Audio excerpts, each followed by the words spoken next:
నమస్తే, welcome to Telugu one news. నేను గోపికృష్ణ. మనతో కిరణ్ గారు టీడీపీ వాణిజ్య విభాగం ఉపాధ్యక్షులు ఉన్నారు. వారిని ఆహ్వానిద్దాం. కిరణ్ గారు నమస్కారం. నమస్తే అండి. కిరణ్ గారు, నిన్న వైవి సుబ్బారెడ్డి జగన్ బాబాయ్ ఇటీవల ఆయన రాజ్యసభకి నామినేషన్ కూడా వేశారు. ఆయన మాట్లాడిన ఒక మాట మొత్తం ఆంధ్రప్రదేశ్ మొత్తాన్ని మళ్ళొకసారి ఆలోచింపజేసింది. హైదరాబాద్ మనకి ఉమ్మడి రాజధానిగా ఇంకొక 2 ఏళ్ళు పొడిగించమని మేము కేంద్రాన్ని కోరుతాం. మేనిఫెస్టోలో కూడా అదే పెడతాం. రాజధాని నిర్మించడానికి ఇంకా కొంత టైం పట్టే అవకాశం ఉంది విశాఖ రాజధానిగా నిర్మించాలంటే.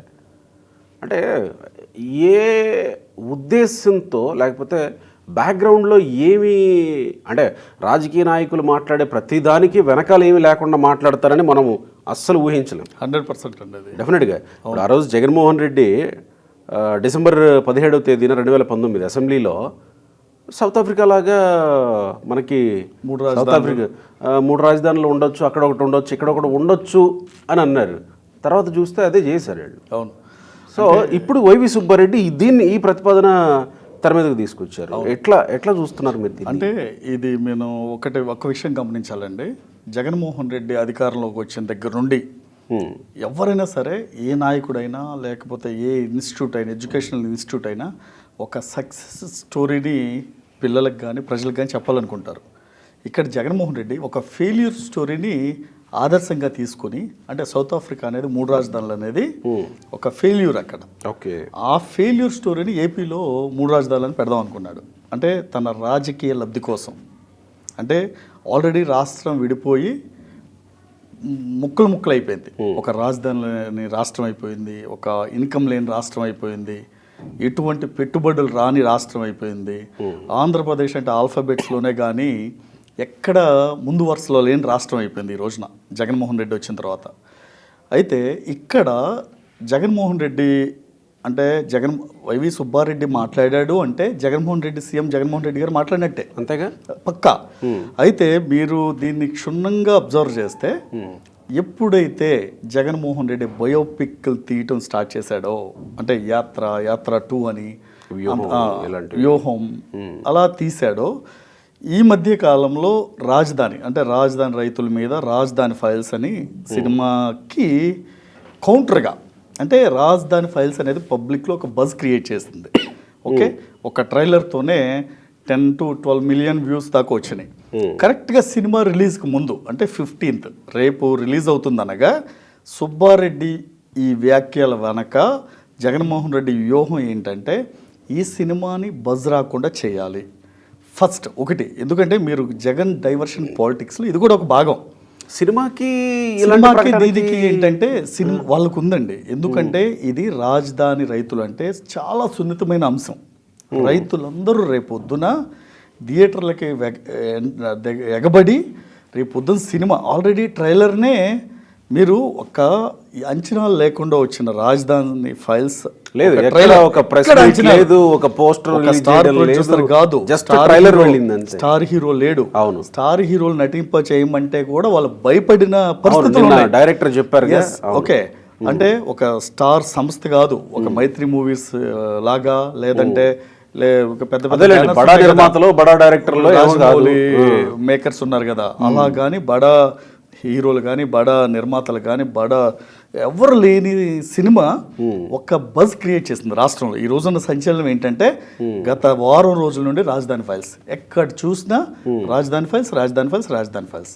మీరు వాట్సాప్ చూడండి, సోషల్ మీడియాలో ఫేస్బుక్ చూడండి, ఇన్స్టా చూడండి, ఎక్కడ చూసినా ఇవే షేర్లు.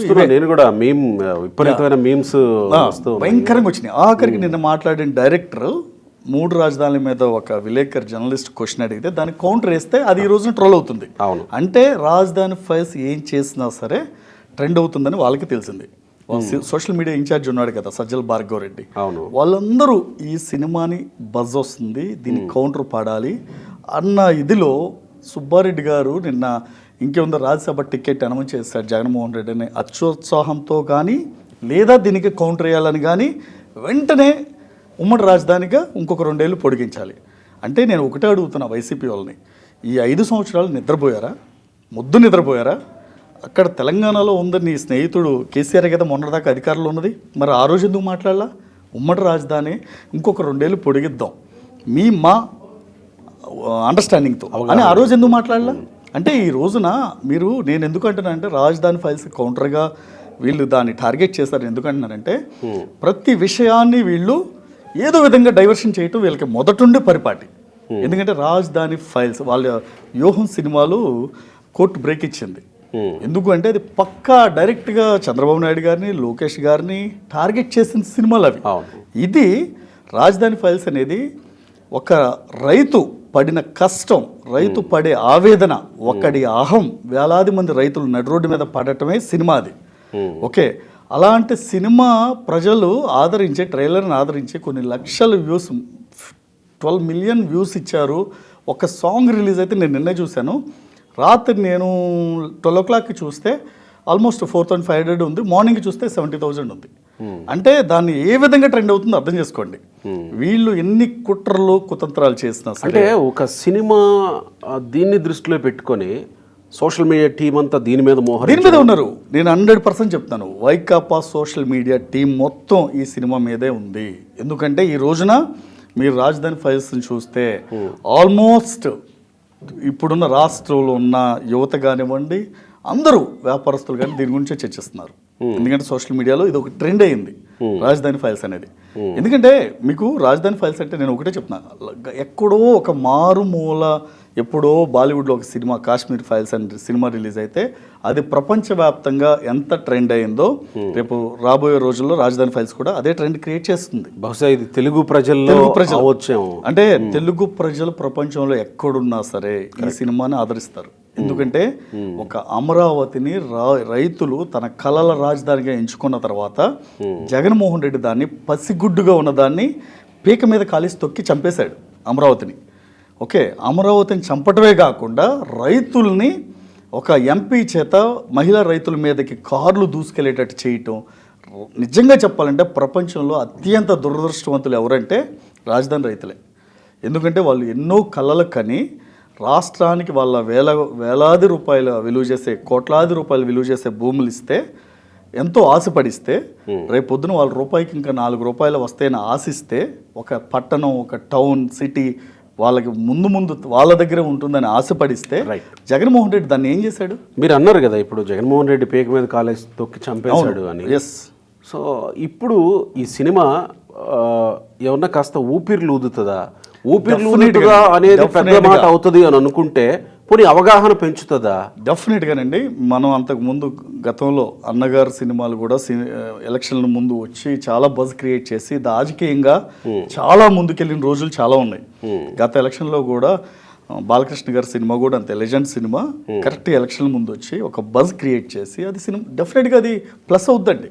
ఎందుకంటే మానియా అనేది ఎలా ఉంటుందంటే ఫ్యాన్ మానియా ఆటోమేటిక్గా అది ట్రెండ్ క్రియేట్ చేస్తుంది. ఇది రాజధాని రైతుల అంశం అది ఒక్క రాజధాని రైతులకే పరిమితం కాలేదండి.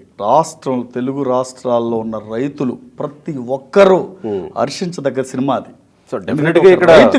రైతులే హీరోలు, రైతులే హీరోలు. దేశానికి వెన్నెముక రైతు అని ఊరికే సామెతలు చెప్పడం కదండి, అది నిజంగా జరిగేది అదే. ఈ రోజున 5 స్టార్ హోటల్లో కూర్చున్న ఆ ఫుడ్ తినాలంటే ఆ ఫుడ్ తయారు చేసింది ఎవరు? ఆ ఫుడ్ మేకర్ ఎవరు? రైతే. అది అఫ్కోర్స్ ఏ రాష్ట్రంలోనూ ఉన్నవండి, ఎక్కడున్నా రైతే. రైతును మించినవాడు ఎవడు లేడు. అందుకే రైతే రాజు అంటారు పెద్దలు. రైతు లేకపోతే వ్యవస్థ లేదు. అలాంటి రైతును చంపిన ఘనత ఎవరిది? జగన్మోహన్ రెడ్డిది. అలాంటి రాజధాని చంపిన ఘనత ఎవరిది? వైకాపా ప్రభుత్వాన్ని.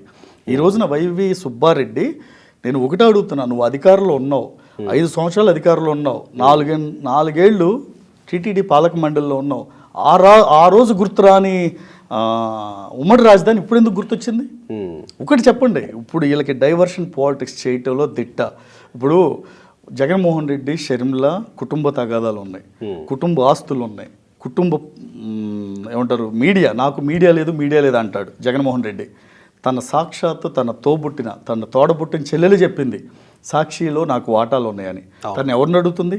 ఆంధ్ర రాష్ట్ర ప్రజలను అడుగుతుందా? సాక్షి మీడియా ఎవరిది? ఆంధ్ర రాష్ట్ర ప్రజల సొత్తు అది కాదే, జగన్మోహన్ రెడ్డి సొత్తు. జగన్మోహన్ రెడ్డి అందులో భాగం ఉందని అడుగుతుంది.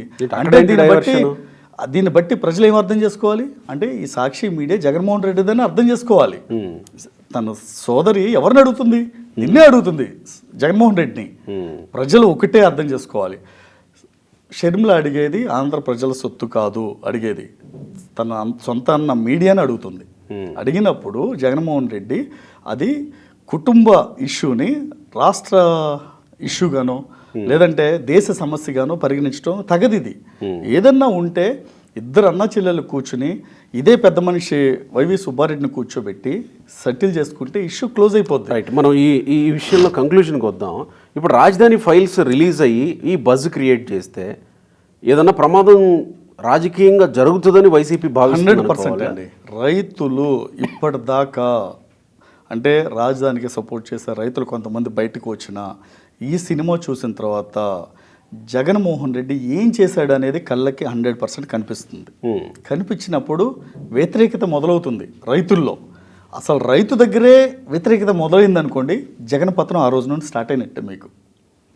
రైతు అనేవాడు ఎప్పుడైతే ఎదురు తిరిగితే, అది రాజకీయాలకైనా ఎక్కడైనా సరే రైతు ఎదురు తిరిగితే పడిపోయిన ప్రభుత్వాలు గతంలో చాలా ఉన్నాయి. రేపు కూడా ఈ రాజధాని ఫైల్స్ సినిమా రిలీజ్ అయిన తర్వాత రైతుకి కళ్ళకు కట్టినట్టు, ఇప్పుడు దాకా ఎక్కడో ఉత్తరాంధ్రలో ఉన్న రైతులు అమరావతిలో ఇలా జరిగింది అలా జరిగిందని విన్నారు, లేదంటే మీడియాలో చూసారేమో. ఇక్కడ ఈ సినిమా జగన్మోహన్ రెడ్డి చేసిన ఆకృత్యాలు రాజధాని మీద కళ్ళకు కట్టినట్టు కనిపిస్తాయి. కనిపించినప్పుడు డెఫినెట్గా రైతు అనేవాడు ఒక డెసిషన్కి వచ్చేస్తాడు. రైట్, ఇంత అన్యాయం జరిగిందా? మనం చెప్తాం ఎప్పుడో హిట్లర్ అలా చేశాడంట, లేదంటే అక్బర్ ఇలా చేశాడంట అని చరిత్రను తవ్వుకుంటాం. ఇప్పుడు చరిత్రను తవ్వుకోవసరలా, కళ్ళ ముందు కనబడుతుంది. 5 ఏళ్ల క్రితం, 5 ఏళ్ల తర్వాత. 5 ఏళ్ల క్రితం అమరావతి రాజధాని చచ్చిపోయింది. అదే 5 ఏళ్ల తర్వాత రైతు జగన్ ప్రభుత్వం చంపడానికి రెడీగా ఉన్నాడు. ఇదే తేడా. రైట్, అది. Thank you.